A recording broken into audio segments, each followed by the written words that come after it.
جو اپنی مٹی اپنی وطن اپنی ماں کا نہیں ہو سکا وہ کسی اور کا کیا ہوگا. اور یقین جانیے بھارت نے جو اس کے خلاف اب ثبوت نکال لیا نا، جو میں اب آپ کو دکھانے جا رہا ہوں، سیما سچن کے خلاف ایک ایسا ثبوت نکل کر سامنے آیا کہ پہلے تو یہ بات کی جا رہی تھی کہ اس کو پاکستان کے حوالے کر دیا جائے، پاکستان کی سرحد کے پاس چھوڑ دیا جائے، واگا بارڈر کے ذریعے پاکستان کے اندر دھکیل دیا جائے. لیکن اب 2 گھنٹے کی طویل ٹرانسمیشن میں جب ثبوت سامنے رکھے گئے تو اس کے بعد یہ کہا جانے لگا کہ اس کی کم سے کم سزا، اس کی سزائے موت ہو سکتی ہے.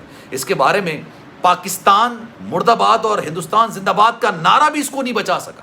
یہ اس حد تک گری ہوئی خاتون ہے، یہ اخلاقی اور ذہنی پسماندگی کی اس انتہا کو پہنچ چکی ہے، اس پستی تک جا چکی ہے کہ اس نے وہاں پر جو غلاظت کی انتہا کی ہے. اب میں آپ کو دکھاتا ہوں کہ بسم اللہ الرحمن الرحیم. السلام علیکم، آپ سبھی کو خوش آمدید. میں ہوں سلمان مرزا اور آپ دیکھ رہے ہیں میرا یوٹیوب چینل اور Facebook page sum up with Salman Mirza. جناب کیسے ہیں آپ لوگ؟ میں دعا کرتا ہوں کہ آپ جہاں ہوں خیر و عافیت سے ہوں، صحت مند ہوں، تندرست ہوں. اور یہ ویڈیو دیکھنے کے لیے آپ سبھی نے وقت نکالا ہے. ویڈیو کے آغاز میں سلمان مرزا آپ سبھی کا شکریہ ادا کرتا ہے. جناب بھارتی میڈیا نے سیما سچن کے خلاف ایک ایسا ثبوت ڈھونڈ نکالا ہے جس کے بعد یقین جانیے سیما سچن کا جو گھناؤنا کھیل ہے نا، جو غلیظ اور گندا کھیل ہے، وہ اپنے اختتام کو پہنچا ہے. اب یہ معاملہ منطقی انجام تک جا رہا ہے. پوری 2 گھنٹے کی ٹرانسمیشن بھارتی ٹی وی چینل پر میں نے دیکھی، اور جس چینل کا میں ذکر کر رہا ہوں نا، یہ بھارت کی پالیسیز کا ترجمان ہی کرتا ہے. مطلب بھارت کے ریاست کی جو پالیسیز ہوں گی، بی جے پی کی جو پالیسیز ہوں گی، یہ اس کی ترجمانی کرے گا. یعنی ایک طریقے سے ان کا سرکاری چینل تو نہیں ہے، لیکن بنتا ہی ایک طریقے سے سرکاری چینل ہے. انہوں نے سیما سچن کے خلاف ایک ایسا ثبوت نکالا ہے کہ جتنی ذہنی پسماندگی کا انہوں نے مظاہرہ کیا نا سیما سچن نے، جس حد تک یہ نچلی سطح تک چلی گئی ہیں. مطلب انہوں نے پیروں میں ہاتھ رکھنے کے بجائے انہوں نے تلوے تک چاٹ لیے بھارتی حکام کے. انہوں نے بھارت کی آزادی کے دن بھارت کے زندہ باد کا نعرہ لگا دیا، پاکستان کے یوم آزادی کے دن پاکستان مرد آباد کا نعرہ لگا دیا. لیکن اس کے باوجود ان کو وہ چیز نہیں مل پا رہی جس کی یہ خواہش مند ہے. اور جو پوری 2 گھنٹے کی ٹرانسمیشن میں نے دیکھی ہے نا بھارتی ٹی وی چینل پر، تمام چیزیں میں آپ کو دکھاؤں گا بھی. اس میں اب ایک نیا سوال، ایک نیا شوشہ چھوڑا گیا. یہ کہا گیا ہے کہ جو ثبوت ملے ہیں نا، اس کی بنیاد پر پہلے تو یہ کہا جا رہا تھا نا کہ سیما کو پاکستان کی سرحد پر چھوڑ دیا جائے، واگا بارڈر کے ذریعے اس کو پاکستان کے حوالے کر دیا جائے. لیکن اب یہ کہا جا رہا ہے کہ نہیں، اب اس پر جاسوسی ثابت ہو گئی ہے تو کم سے کم اس کی جو سزا ہوگی نا وہ پھانسی کی ہوگی. بیسکلی بھارتی چینل نے یہ دعویٰ کیا ہے کہ سیما سچن کو جب گرفتار کیا گیا تو اس کے پاس 5 موبائل فون تھے. جب ان سے پوچھا گیا کہ بھائی یہ 5 موبائل فون آپ کے پاس کہاں سے آئے، تو اس نے کہا میں نے اپنے بچوں کے لیے استعمال کرنے کے لیے لیے تھے. پھر جب ان کو گرفتار کیا جا رہا تھا تو انہوں نے باقاعدہ طور پر ایک فون ہے جس کو توڑ دیا تھا. یہ انہوں نے جان بوجھ کر کیا تھا، ڈیلیبریٹلی کیا تھا کہ اس کو انہوں نے فون کو توڑ دیا تھا.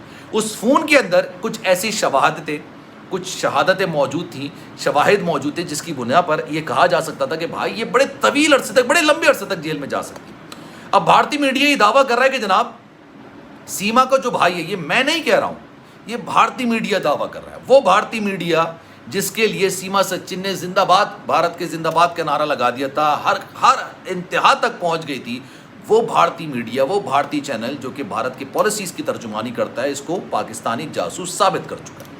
انہوں نے کہا کہ جناب سیما سچن بیسکلی ان کا جو بھائی ہے نا، وہ پاکستانی فوج کے، انہوں نے باقاعدہ طور پر اس کی تصاویر چلائی، انہوں نے اس کا نام چلایا، تمام چیزیں چلائیں. مجھے نہیں پتا کہ اس کی حقیقت کیا ہے، میں نہیں جانتا، نہ میں یہ بات کہہ رہا ہوں، لیکن بھارتی میڈیا نے ان کے خلاف یہ بات کر دی. اب اس کے بعد ایک لمبی ٹرانسمیشن کا آغاز ہوا، مختلف اینالسٹ بیٹھے ہوئے ہیں، مختلف باتیں کرتے ہیں، ڈیفینس اینالسٹ بیٹھے ہوئے ہیں، اور یہ کہہ رہے ہیں کہ جناب یہ تو اب باقاعدہ طور پر ثابت ہو گیا کہ 5ویں فیل سیما سچن فر انگلش کیسے بول لیتی ہے، 5 موبائل کیسے رکھ لیتی ہے، اتنا کول مائنڈ ہونے کے ساتھ اتنی تیزی سے جوابات کیسے دے سکتی ہے. ایک 5ویں فیل لڑکی جس کو پاکستان کے اندر تمام سہولیات موجود تھیں، جو غلام حیدر کی بیوی ہے، جس نے اپنے باپ پر الزام لگایا، اپنی ماں پر الزام لگایا، پاکستان پر الزام لگایا، دین پر الزام لگایا، اپنا گھر چھوڑا ہے. اور سچن کوئی ٹاٹا برلا تو ہے نہیں، کوئی امبانی تو ہے نہیں، اس کے پاس کوئی سونے کی کان تو ہے نہیں، وہ روزانہ کی بنیاد پر لاکھوں کروڑوں روپے کما تو نہیں رہا ہے.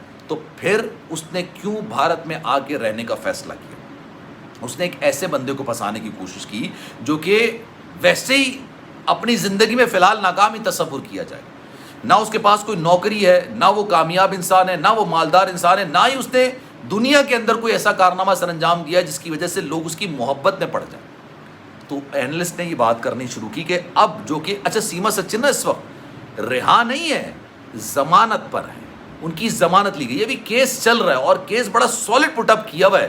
جو وہ جو انسداد دہشت گردی کی فورس ہوتی ہے نا, انہوں نے باقاعدہ طور پر ایک بہت ہی اسٹرانگ کیس پٹ اپ کیا ہوا ہے جس میں سچن کا بیان حلفی میں گارنٹی کے ساتھ آپ کو کہتا ہوں کہ انہوں نے باقاعدہ طور پر لیا ہوا ہے, کیونکہ سچن کو ایک دفعہ یہ پورا جو اسکواڈ تھا نا یہ اٹھا کے لے کے گیا تھا اور تقریباً ایک رات رکھنے کے بعد واپس چھوڑ دیا تھا. 1080 منٹس یہ تقریباً بنتے ہیں 18 سے 19 گھنٹے, طویل تفتیش کی گئی اس سے اور بہت سارے سوالات کو لیا گیا. اب یہ اتنی چالاک عورت ہے, اس نے اپنی پریگننسی کا شوشہ چھوڑ دیا. اس نے یہ کہا ہے کہ جناب مجھ سے میڈیا سوال نہ کرے, خود اس نے پریگننسی کا شوشہ چھوڑا. ورنہ ایک بات بتائیں, میڈیا کو کیسے پتا کہ بھائی پریگننٹ ہے یا نہیں ہے؟ اندازہ لگایا نا اب اس بات کا, اس کو کیسے پتا کہ بھائی ان کی ذاتی معلومات کے بارے میں کس طرح سے اندازہ ہوا؟ انہوں نے خود ایک شوشہ چھوڑا اور یہ شوشہ چھوڑا کہ مجھ سے اس طرح کا سوال نہیں کیا جائے, اگر میں ہوں یا نہیں ہوں یہ میرا ایک ذاتی معاملہ ہے. یہ خود یہ شوشہ چھوڑا ہے.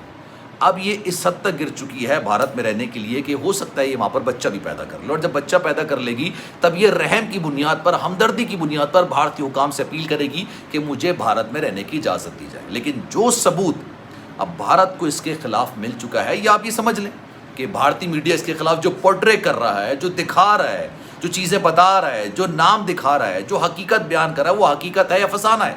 لیکن جو ایویڈنسز بنا رہا ہے اس کی بنیاد پر اس کا انجام یقین جانیے بہت برا ہوگا, اور اتنا برا ہوگا کہ شاید یہ نہ بھارت میں رہ سکے گی اور نہ پاکستان میں رہ سکے گی. سب سے زیادہ دکھ مجھے پتا ہے اس کے بچوں کا ہوتا ہے. 4 بچے ہیں جناب اس کے, اور فرحان علی, فروا, فریحہ بطول اور فرحہ بطول, یہ ان 4 بچوں کے نام ہیں. ان 4 کو ہندوؤں میں تو کنورٹ کر دیا گیا ہے, لیکن اس کے باوجود وہاں پر ان کو بنیادی سہولیات تک نہیں دی جا رہی.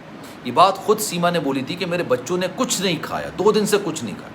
اب آپ اندازہ لگائیں کہ اس کے ساتھ کیا کچھ ہو سکتا ہے. لیکن خیر, اس بارے میں آپ کی رائے کیا ہے؟ میں چاہوں گا کہ آپ سب کامنٹ سیکشن میں رائے کا اظہار ضرور کیجیے. سلمان مرزا کو دیجیے اجازت. زندگی رہی, صحت رہی, آپ کی دعائیں نہیں تو انشاءاللہ آپ سے پھر ملاقات ہوگی. جانے سے پہلے گزارش ہے, اگر آپ نے چینل سبسکرائب نہیں کیا سلمان مرزا آفیشیل, میرے یوٹیوب چینل کو سبسکرائب ضرور کریں, بیل آئیکن ضرور دبائیں. کوئی بات آپ کہنا چاہتے ہیں تو انسٹاگرام پر آپ مجھے فالو کر سکتے ہیں, salman.mrz کے نام سے میرا انسٹاگرام اکاؤنٹ ہے. خیال رکھیے گا اپنا. اللہ حافظ. پاکستان زندہ باد.